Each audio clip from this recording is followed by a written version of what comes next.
Ataque à liberdade de expressão no exterior. O caso do Brasil, parte 3. Esse é um documento oficial do comitê, vocês estão vendo aí na tela, é um documento oficial do Comitê Judiciário do Congresso dos Estados Unidos, exclusivamente sobre o Brasil, e o Sam Puncher trouxe algumas afirmações, né, para além do que eles já citaram, eu separei alguns trechos do documento original que certamente merecem atenção de vocês. Em um dos casos, o relatório diz que o regime brasileiro chegou a enviar ordens para plataformas como o X, mandando derrubar postagens que elogiavam o presidente Donald Trump e criticavam Joe Biden e o USAID. Porque o usuário que publicou o post fez referência às estranhezas eleitorais do Brasil em 2022, dizendo que tudo isso ocorreu com a ajuda do Biden e do USAID. Ora, como confessou o próprio Luiz Roberto Barroso e como disse abertamente Flávio Bolsonaro no palco do CIPEC. E aí vocês começam a entender por que certas coisas estão sendo ditas. Quando eu falo para vocês que nada no discurso do Flávio foi acidental, entendam. O texto traz também uma descoberta que até então eu não tinha visto ninguém comentar. Vocês sabiam que em 24 de setembro de 2025 a Universidade de Stanford realizou um evento chamado Compliance and Enforcement in Rapidly Evolving Landscape, que reuniu autoridades estrangeiras dos países que construíram o que eles chamaram de uma crescente regime global de censura, incluindo o Brasil. Sim, meus amigos, o Brasil, através do governo Lula, tinha uma representante nesse evento para discutir como eles podem te censurar ainda mais.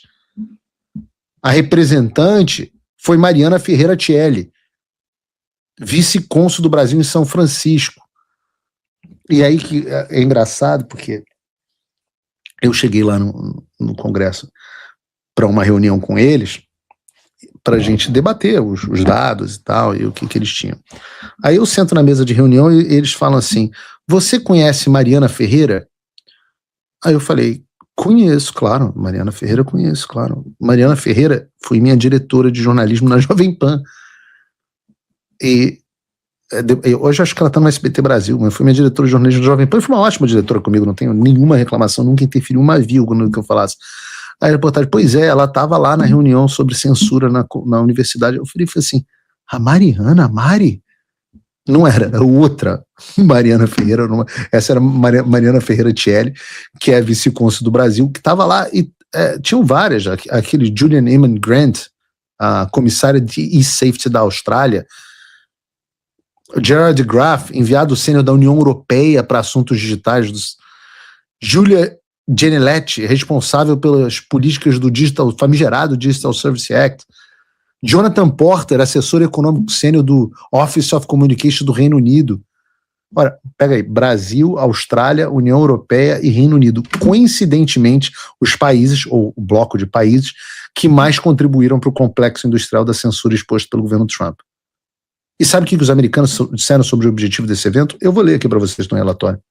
O propósito ostensivo do evento era reunir formuladores de política públicas, acadêmicos e experientes especialistas do Vale do Silício para discutir o estado da conformidade da fiscalização das regulamentações existentes relacionadas à confiança na segurança online.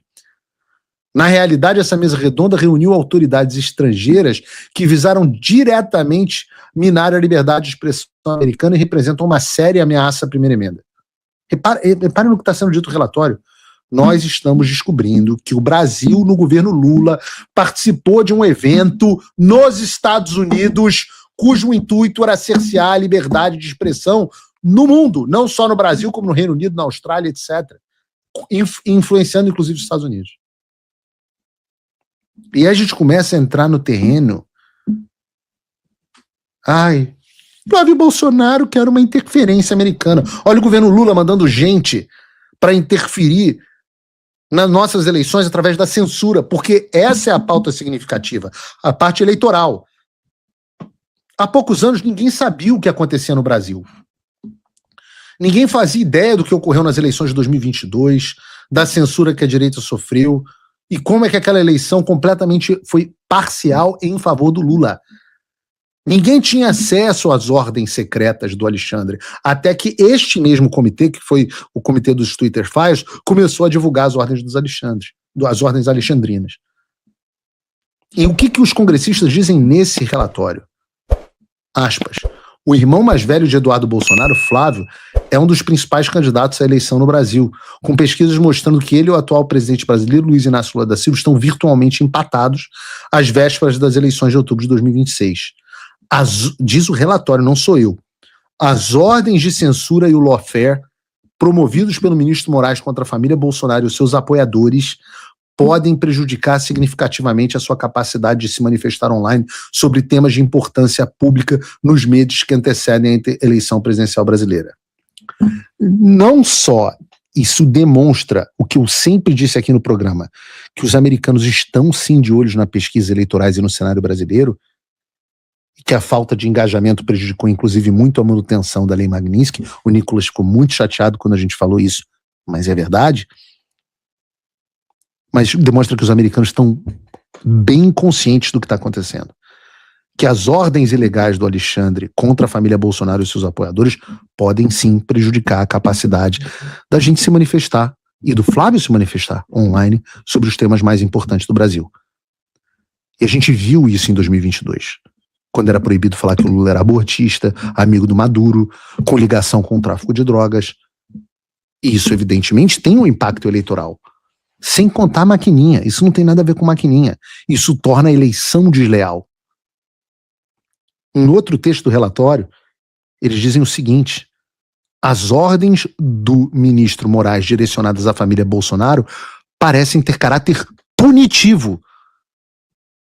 Somadas às ordens de censura dirigidas àqueles que criticaram ao Supremo Tribunal Federal, essas medidas levantam preocupações de que, olha essa parte, o ministro Moraes esteja usando ordens judiciais para atingir os seus oponentes políticos. Continua o relatório. Essas preocupações são reforçadas pelo fato de que o ministro Moraes esteve entre os ministros do Supremo Tribunal Federal que votaram pelo recebimento da denúncia criminal apresentada contra Eduardo Bolsonaro, colocando em julgamento, ele é o relator, por sua atuação nos Estados Unidos em defesa da liberdade de expressão e das eleições no Brasil.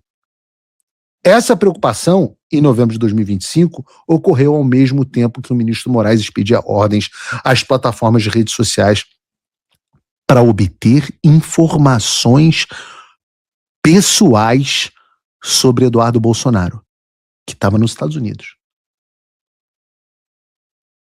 Vocês sabiam disso?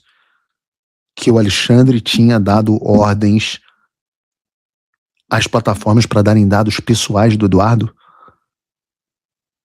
O relatório continua. Essas ordens e processos podem ser mais do que simples ações retaliatórias por parte do ministro. Elas podem ter, prestem atenção nessa parte, estas ações podem ter implicações para as próximas eleições do Brasil. Embora Eduardo Bolsonaro atualmente resida nos Estados Unidos para defender o seu pai e evitar uma perseguição politizada no Brasil, seu irmão mais velho, Flávio Bolsonaro, é um dos principais candidatos às eleições presidenciais. E aí entra aquele trecho que eu disse. Faz um momento dessas ordens de censura contra a família Bolsonaro, que impedem a família de se manifestar livremente online nos meses que antecedem a eleição brasileira presidencial, pode levantar questionamentos sobre a lisura. O Congresso dos Estados Unidos está dizendo o seguinte: a máquina de censura do Alexandre de Moraes pode levantar questionamentos sobre a lisura da próxima eleição presidencial no Brasil. Eles continuam. Essas preocupações são ampliadas pelo fato de que o STF expediu ordens de censuras semelhantes contra conteúdo negativo contra o Lula durante a eleição de 2022, que acabou sendo decidida por uma margem estreita de menos de 2 pontos. Essa é a parte mais importante.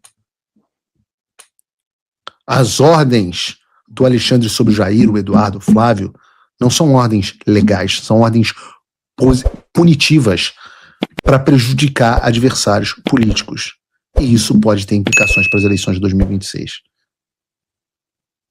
O que Flávio pediu no seu discurso no CPEC? Que queria liberdade para o povo se expressar e queria eleições limpas.